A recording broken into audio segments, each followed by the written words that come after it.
اسألکم علیہ اجرا الا المودۃ فی القربى صدق اللہ العظیم۔ قال النبی صلی اللہ تعالی علیہ وسلم الحسن والحسین سید الشباب اہل الجنہ، او کما قال النبی صلی اللہ تعالی علیہ وسلم آمنت باللہ صدق اللہ العظیم وصدق رسولہ النبی الکریم۔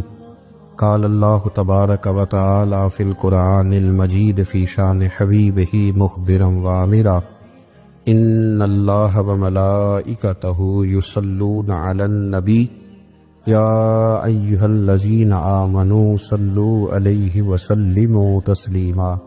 الصلاۃ والسلام علیک یا سیدی یا رسول اللہ وعلی آلک واصحابک یا سیدی یا حبیب اللہ۔ الصلاۃ والسلام علیک یا سیدی یا رحمۃ للعالمین وعلی آلک واصحابک یا خاتم النبیین۔ اللہم صلی علی سیدنا و مولانا محمد معدن الجود والکرم وآلہ وصحبہ وبارک وسلم۔ تمام تعریفیں، حمد و ثنا اللہ تعالی جل مجدہ الکریم کے لیے۔ زاں بعد درود و سلام نبی اکرم نور مجسم شفیع معظم احمد مجتبیٰ جناب حضرت محمد مصطفیٰ صلی اللہ تعالی علیہ وسلم کی ذات والا صفات کے لیے حمد و صلات کے بعد حضرت عبداللہ ابن عباس رضی اللہ تعالی عنہ ارشاد فرماتے، نبی کریم صلی اللہ تعالی علیہ وسلم کے کچھ صحابہ نے اس بات کو محسوس فرمایا کہ نبی کریم علیہ السلام کے اخراجات بہت زیادہ ہیں، کثیر تعداد میں مہمانوں کا آنا جانا رہتا ہے، بہت سارے لوگوں کی مہمان نوازی اللہ کے محبوب کے ذمہ کرم پر ہے، اور اس کے برعکس صورتحال یہ ہے کہ سرکار کے بظاہر جو آمدن کے ذرائع ہیں وہ بہت کم ہیں۔ اس بات کو محسوس کر کے صحابہ کرام علیہم رضوان نے از خود ایک پروگرام ترتیب دیا کہ ہم ہر مہینے کچھ نذرانہ جمع کریں گے اور نبی کریم علیہ السلام کی بارگاہ میں پیش کریں گے، اور عرض گزار ہوں گے کہ یا رسول اللہ صلی اللہ علیہ وسلم، آپ نے جو ہم پر احسانات کیے ہیں ان کا بدلہ تو نہیں چکا سکتے، پر چلو یہ تھوڑی سی خدمت ہے اگر ہماری قبول ہو جائے۔ صحابہ نے جب وہ نذرانہ جمع کیا تو اب ماحول یہ بنا کہ جمع تو کر لیا ہے تو اتنی جرت کون کرے گا کہ سرکار کی بارگاہ میں جا کے عرض کرے۔ طے یہ پایا کہ حضور علیہ السلام کے چچا محترم حضرت عباس رضی اللہ تعالی عنہ سے یہ گزارش کی جائے کہ وہ عرض کریں کہ یا رسول اللہ صلی اللہ علیہ وسلم، ہم سے یہ نذرانہ قبول کر لیا جائے، تاکہ آپ کے جو روزمرہ کے معاملات ہیں، جو گھر کے اخراجات ہیں، وہ اس کے ذریعے سے کچھ نہ کچھ ہماری خدمت اس میں شامل ہو جائے۔ حبیب لبیب سید عالم صلی اللہ علیہ وسلم کی عالی مرتبت خدمت میں حضرت عباس نے جب وہ نذرانہ پیش کیا اور صحابہ کرام علیہم رضوان کی اس خواہش کا اظہار کیا اور بڑے درد مندانہ انداز میں عرض کیا کہ یا رسول اللہ، آپ کا وہ کاشانہ نور ہے کہ جو بھی آتا ہے وہ جھولی بھر کے ہی جاتا ہے، ہر ایک کو ملتا ہے، لیکن یا رسول اللہ ظاہراً کوئی ذرائع ہمیں نظر نہیں آتے، دل کرتا ہے کہ ہم خالصتاً آپ کی کچھ خدمت کر سکیں۔ تو حضور کچھ جواب دینے ہی والے تھے کہ اللہ تعالیٰ نے قرآن مجید نازل فرما دیا۔ کہا محبوب کل ان سے فرما دیجئے لا اسألکم علیہ اجرا۔ گویا طائف میں پتھر کھانے سے لے کر احد میں دانت شہید کرانے تک میں نے تمہارے لیے بڑا کچھ کیا ہے، پر میں تم سے کوئی اجر نہیں مانگتا۔ میں نے تمہارے لیے بڑا کچھ سہا ہے، پر میں تم سے کوئی سوال نہیں کرتا۔ ہاں اگر کچھ کرنا ہے نا تو الا المودۃ فی القربى، میرے جو قریبی ہیں نا ان سے پیار کرتے رہنا، ان سے پیار کرنا۔ یا رسول اللہ وہ کون ہے؟ تو نبی پاک نے فرمایا علی، فاطمہ اور ان دونوں کی اولاد، ان سے پیار کرتے رہنا۔ لا اسألکم علیہ اجرا، میں تم سے کوئی اجر نہیں مانگتا، پر یہ جو میرے قریبی ہیں نا، اصلہ نال جو نیکی کریے اور نسلہ تاک نہیں بھول دے۔ تے بے اصلاں نال نیکی کریے تے پھل کنڈیاں نال تول دے، ان سے پیار کرنا۔ میرے رسول کریم علیہ السلام نے نا اپنی اہل بیت کو ہمارے لیے نمونہ بنا کے چھوڑا ہے۔ ان کی محبت ضروریات دین کا حصہ ہے۔ ایک شخص بالغ ہونے سے لے کر انتقال تک کوئی نماز قضا نہ کرے، ہر سال زکوٰۃ دے اور ہر سال حج کرے، حقوق العباد کا ایک ذرہ بھی ضائع نہ کرے، لیکن مر جائے اہل بیت کے بغض پر، وہ جنت میں نہیں جائے گا، وہ جہنم میں جائے گا۔ اس کی کوئی نماز، اس کی کوئی زکوٰۃ، اس کا کوئی حج اللہ کی بارگاہ میں قبول نہیں۔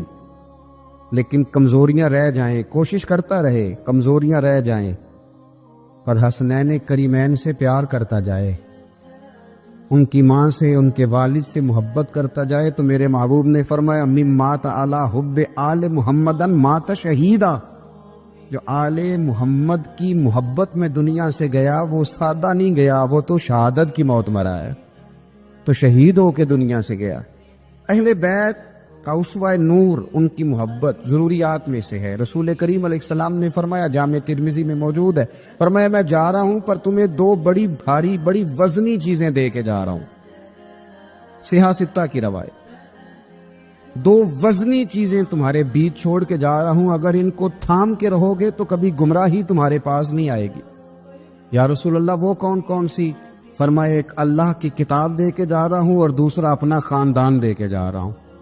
اگر اہل بیت نبوت کو تھامے رہو گے، ہمارے بزرگوں نے لکھا ہے کہ یہ جو حضور نے کتاب اللہ اور پھر اپنی اہل بیت کا تذکرہ فرمایا، تو اس کا مطلب یہ ہے کہ تھیوری دیکھنی ہوئی تو قرآن دیکھنا، اور پریکٹیکل دیکھنا ہوا تو علی اور فاطمہ کو دیکھنا، حسن اور حسین کو دیکھنا، ان کو دیکھنا۔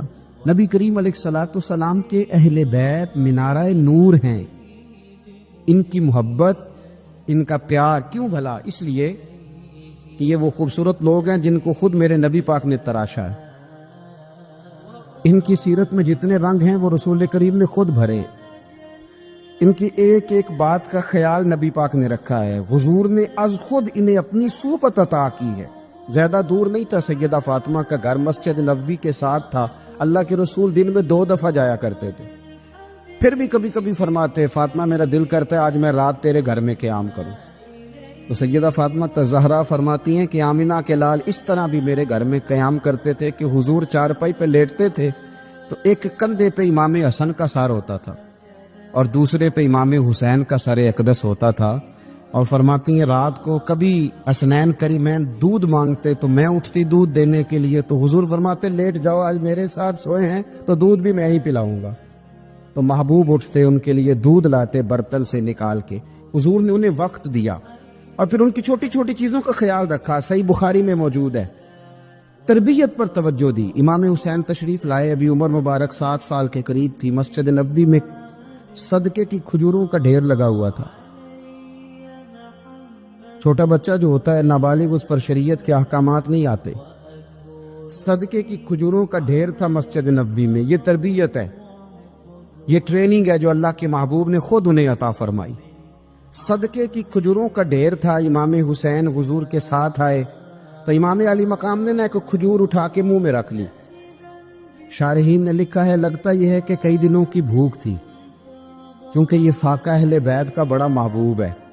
مجبور نہیں تھے، وہ تو خزانوں کے مالک تھے، پر غریبوں سے محبت کی وجہ سے فاقے کیا کرتے تھے۔ یہ ان کی پسند ہے فاقہ کرنا۔ لیکن کھجور امام علی مقام نے رکھ لی تو اللہ کے رسول نے گلے میں انگلی ڈال کے نکال دی، تو فرمایا حسین یہ صدقہ ہے، یہ میری اہل بیت کے لیے درست نہیں ہے۔ حضور نے خود تربیت کی، اور پھر سیدہ فاطمہ الزہرا نے اپنے بچوں کو تراشا، ان پر محنت کی۔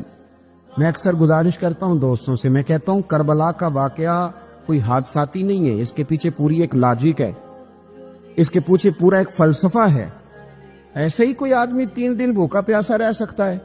کسی آدمی کو صبح اس نے کھانا کھایا اور شام تک کھانا نہ ملے تو ٹانگیں کانپتی ہیں۔ رمضان المبارک میں عبادت کی نیت سے روزہ رکھنے والے بھی شام کو بڑے پریشان ہو جاتے، اور مسلسل 3 دن کھانا نہ کھایا جائے اور پانی نہ پیا جائے، اور حال یہ ہے کہ وہی آدمی تلوار لے کے میدان میں نکلے اور اس کی حالت یہ ہو کہ لوگ اس کے آگے دوڑنا شروع کر دیں۔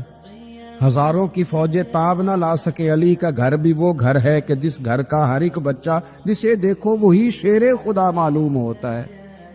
یہ کوئی آسان ہے؟ اس کے پیچھے پوری ایک اس کے پیچھے فلسفہ ہے۔ امام راضی کی تفسیر کبیر دیکھیے گا، امام راضی کہتے ہیں کہ سیدہ فاطمہ الزہرا رضی اللہ تعالی عنہ کے دونوں شہزادے حسنین کریمین بیمار ہو گئے تو سیدہ نے منت مانگی کہ بچوں کو شفا ہوگی تو 3 روزے رکھوں گی۔ شفا ہو گئی، روزے بھی رکھ لیے۔ اور جب مولا علی شیر خدا روزہ رکھنے کے لیے بیدار ہوئے، سیدہ فاطمہ الزہرا بیدار ہوئی تو امام حسن اور حسین بھی اٹھ گئے۔ 7-8 سال کی عمر، اماں جی ہم نے بھی رکھنا ہے۔ صبح کھجور اور دودھ سے روزہ رکھ لیا گیا۔ این افطاری کے وقت مولا علی کہتے ہیں فاقے چل رہے تھے، کہیں سے میں جون لایا تھوڑے سے، سیدہ فاطمہ الزہرا نے پیس کر روٹیاں پکائیں۔ وہ وقت جو بڑا مشکل ہوتا ہے افطار کا، کہتے ہیں اس وقت جب کھانے کے لیے بالکل ہاتھ آگے بڑھنے لگے اور امید تھی کہ ابھی سیدنا بلال اللہ اکبر کہیں گے تو روزہ کھلے گا، لیکن ابھی چند ہی منٹ رہتے تھے کہ دروازے پر ایک فقیر نے صدا دی۔ کہنے لگا سارے مدینے کے دروازے کھٹکھٹا آیا ہوں، قحط ہے، فاقہ ہے، اے رسول اللہ کے خاندان والو، میں یتیم ہوں، کسی نے بتایا ہے کہ اور کوئی دروازہ کھلے نہ کھلے سیدہ کا دروازہ تیرے لیے ضرور کھلے گا، کیا یتیم کو روٹی ملے گی؟ تو حضرت مولا علی نے بچوں کی طرف دیکھا ہی تھا کہ امام حسن ساری روٹیاں جا کے دروازے پہ دے آئے۔ کھجور اور پانی سے افطار ہو گیا۔ صبح پھر کھجور اور دودھ سے روزہ رکھا۔ امام راضی کہتے ہیں این وہ وقت جب افطار کا ٹائم آیا تو پھر دروازے پہ کسی نے صدا دی، کہا رسول اللہ کے خاندان والوں میں مسکین ہوں، رات سے روٹی کھائی ہے، نہ صبح کھا سکا نہ دوپہر، کسی نے بتایا ہے کہ اس دروازے سے خالی کوئی نہیں جاتا۔ امام حسن نے پھر سارا لنگر اٹھایا اور پھر جا کے دے دیا۔ تیسرا دن پھر ہوا۔ مجھے لگتا ہے کہ جب افطار کا ٹائم آیا ہوگا نا تو یہ خود ہی سارے دروازے پہ دیکھتے ہوں گے، یہ کوئی آیا نہیں لینے والا ابھی تک۔ لگتا ہے کہ نظریں دروازے پہ تھیں۔ این افطار کے وقت 3 روٹیاں جب جوں کی پک کے آئی، ایک بھکاری نے صدا دی، کہنے لگا میں قیدی ہوں، آج ہی قید سے رہائی ملی ہے، پہلے دن کسی کے دروازے پہ صدا ملی ہے، دی ہے روٹی ملے گی۔ امام حسن وہ کھانا دے کے واپس لوٹے، کھجور اور پانی سے افطار ہوا، اور جیسے ہی مسجد نبوی میں تینوں باپ بیٹا نماز پڑھنے گئے تو مولا علی کہتے مجھے بتانا نہیں پڑا، رسول کریم نے میری طرف دیکھ کے فرمایا علی تیرا، فاطمہ کا، حسن اور حسین کا 3 دن والا عمل خدا کو بھی بڑا پسند آیا ہے اور محمد مصطفیٰ کو بھی بڑا پسند آیا، وہ بڑا پسندیدہ عمل۔ میں کہتا ہوں کہ حضرت فاطمہ نے نا ان کی تربیت پہلے کر دی تھی، 3 دن بغیر افطار کے روزہ رکھنے، وہ ٹریننگ گھر سے ہو چکی تھی۔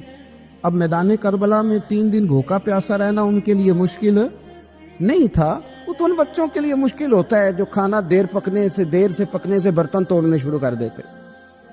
وہ بچے بلیک میل ہوتے جن کو ایک وقت ان کے پسند کا کھانا نہ ملے تو وہ گھر میں جو ہے وہ ادھم شروع کر دیتے ہیں، جن کی ماں نے عادت ڈالی ہو کہ بیٹا 3 دن بھوکے پیاسا رہنا ہوا تو رہ لینا، لیکن کسی بھی باطل کے ساتھ کمپرومائز نہ کرنا، ان کے لیے اتنا مشکل نہیں تھا۔ ان کی تربیت ہوئی، ان کی ٹریننگ ہوئی، پھر اللہ نے ان کی سیرت میں رنگ بھرے، ان کے کردار میں حسن آیا، وقار آیا۔ حضرت امیر معاویہ رضی اللہ تعالیٰ عنہ نے ایک شخص کو بھیجا مدینہ منورہ شام سے، تو اس نے کہا میں نے امام حسین سے ملنا ہے، تعارف کیا ہے؟ جناب امیر معاویہ فرمانے لگے مسجد نبوی میں جانا جس کے گرد لوگ سب سے زیادہ ادب سے بیٹھے ہوں اور جس کی باتیں سب سے زیادہ میٹھی ہوں اور جس کی نظریں سب سے زیادہ جھکی ہوں اور جس کے چہرے پر تمہیں سب سے زیادہ وقار نظر آئے، وہی علی کے بیٹے حسین ہوں گے۔ جو سب سے زیادہ تمہیں وہاں ماحول کے اندر جو شخص نظر آئے، پوچھنے کی ضرورت نہیں پڑے گی۔